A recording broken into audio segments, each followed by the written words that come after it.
Robin Hood Radio presents Stage Right or Not with Michele Willens. Michele is a longtime journalist and herself is a published playwright of several theatrical works. She's a frequent contributor to the Huffington Post, Daily Beast, and the Atlantic websites. Another opening of another show. Well, the holiday spirit, at least the kind measured at the box office, seemed to arrive on Broadway last week, at least for some shows. One that makes sense, of course, is A Christmas Carol, starring Jefferson Mays and his tour de force, portraying every ghost, miser, and Cratchit in the story. That one took in $742,000 and filled about 80% of seats at the Nederlander. The question is, what happens post-Christmas? Does the Grinch take over? But this is a limited run anyway. And on a similar note, though off-Broadway, Eddie Izzard portrays everyone of note in the new adaptation of Dickens' Great Expectations, which opened Thursday at the Greenwich House. Izzard is also a Miss Havisham, a Magwitch, and a Stella, and a dozen other characters from the classic 1861 novel. The actor-comedian recorded Great Expectations several years ago for Audible. Now, that was 20 hours in length. The live stage version runs 2 hours and 15 minutes with an intermission. Now, purists may poo-poo this abbreviated treatment of Dickens, but the streamlined script and show is earning nice response. Now, back to Broadway for a moment. In total, the 35 shows that are currently up grossed about $37 million for the week ending December 11th, a 10% bump over the previous week. Average ticket price was about $130. Now, as for the new ones, A Beautiful Noise, the Neil Diamond Jukebox bio, is doing very well. I'm not surprised. I saw Diamond at the Greek Theater in Los Angeles several times, and he was dynamic. The other new musicals, Some Like It Hot, opened to excellent reviews, including mine. That jumped by nearly $125,000 over the previous week for a total take of $747,000. The final new musical of the month, now I also include K-pop, but that's folded within weeks, is Ain't No Mo, which also announced an early closing originally for December 18th.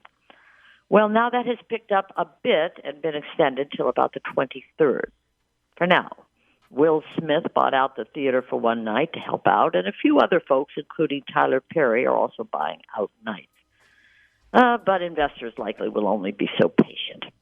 The hottest ticket was and is for Merrily We Go Along at the Off-Broadway New York Theater Workshop. It's a small venue. It received splendid reviews and is one of Stephen Sondheim's most interesting shows historically, in that it was a flop when it first opened and has not really had a deserved production in all these years. Well, apparently this one is. The stellar cast includes Daniel Radcliffe, Lindsay Mendez, and Jonathan Groff. And it seems our dreams are coming true. The musical will move to Broadway sometime in 2023, likely in the fall. In the decades since the Broadway closing, the show has been revived and reimagined over and over again. I think I saw it on Encores a few years back. Richard Linklater, the movie maker, is now spending 20 years trying to do a film version starring Ben Platt. And there is actual and rather surprising news about Broadway's big celebration.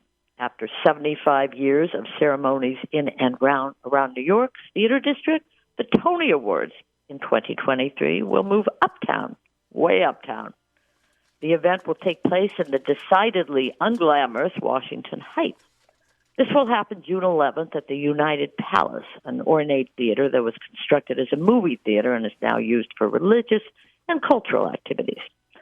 The Tony folks did not immediately offer a rationale for their move, but it brings the ceremony to a neighborhood with a large Hispanic population and to a theater that has been championed by a local boy named Lin-Manuel Miranda. Miranda's first Broadway musical, you'll remember, In the Heights, is named for. It takes place in the neighborhood, and he still resides there. No announcement of a host for the Tonys yet, but wouldn't that sort of make sense? Anyway, the nominations will be announced on May 2nd. And speaking of honoring, it's always a good time to recognize companies doing consistently good deeds. For example, I have become familiar with one called New York Rep, taking on issues in dramatic and creative ways. One of its leaders sent out a notice this week which read, We ended this year with the presentation of Spare Rib, a comedic drama about the history of abortion following the overturn of Roe versus Wade. The talkback featured 4 women representing 3 generations. The emphasis of the discussion was on all human rights, and I witnessed, she writes, firsthand the power of live theater impacting an audience to speak up and have their voice heard, end quote. I was there that night, actually, and I was also on the Intrepid another night when New York represented a fascinating play called War Words, written or compiled by Michele Brooks.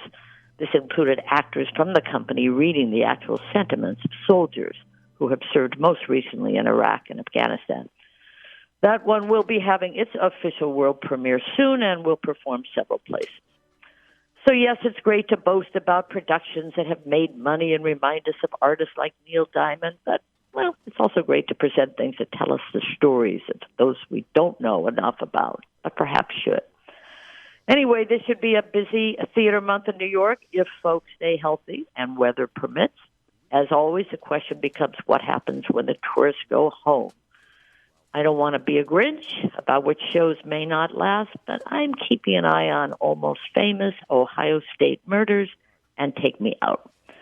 January will also be the time to bid Hugh Jackman farewell, along with a big thank you for sort of bringing Broadway back, kind of like Tom Cruise did for the movie business, despite having a couple of bouts of COVID himself. Anyway, he's a contender in the meantime for an Oscar nomination for The Sun. One never hears a bad word about Jackman. Are you hearing anything about I'm not going to let you be a Grinch too much. Because it does seem as though there is some energy. And so if January is more like an old-time January where everybody crosses their fingers and prays for February and tourists, is there anything open? Is there... I might be crazy. Is there anything opening just pre-Tony nominations this year? Is there anything? Oh, sure. Coming out before April or May. Oh, sure there are. So Nathan Lane is in a play that everybody's excited about. All right. So there is the potential. There is the potential for some excitement. Oh, absolutely. Things are coming up. February, March, April. That's when things really get busy, and there are some good shows coming. The fear is when Tony nominations come that they'll have forgotten all the people who did shows like Death of a Salesman. I mean, they're not going to forget that, I don't think. But shows that are closing, with the next 4 months, a lot of things do open. I think Devil Wears Prada may be coming in. More of those screen things turn stage things.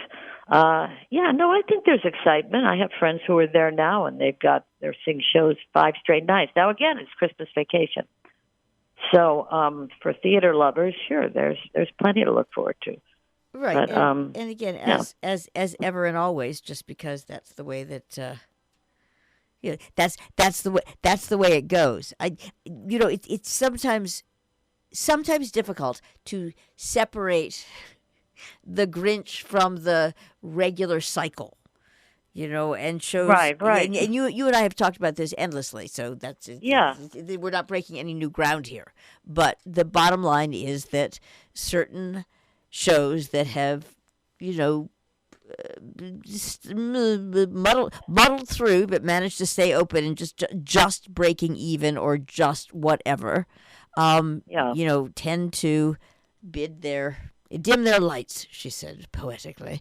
Come January. Absolutely. Absolutely.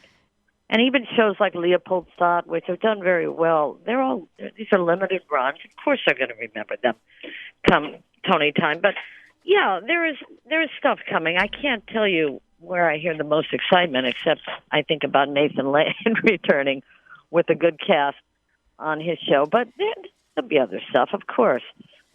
But, what can I say? It's still a weird time, Numbers are going up places. People are still scared of going in without masks and blah, blah, blah. So let's just pray that we have mostly a healthy and Happy New Year, yes? Yes, and let's also pray and pretend let's really hope that people decide that air really is a good thing. Anyway, are you out in are you in California for the holidays, or are you I'm back? still in California. Yeah, I'm still in California. The sun is coming up as we speak. It's very, very beautiful. I'm going to pick up my brother at the airport. He's coming in, and so it's a family week. So, and but I'm keeping, I'm keeping an eye on everything going. I feel like I'm there with you. I'm hearing from everything. All right. Well, happy holidays. Same to you, and same to all our listeners. Great. Stage Right or Not with Michele Willens, produced in the studios of Robin Hood Radio, robinhoodradio.com.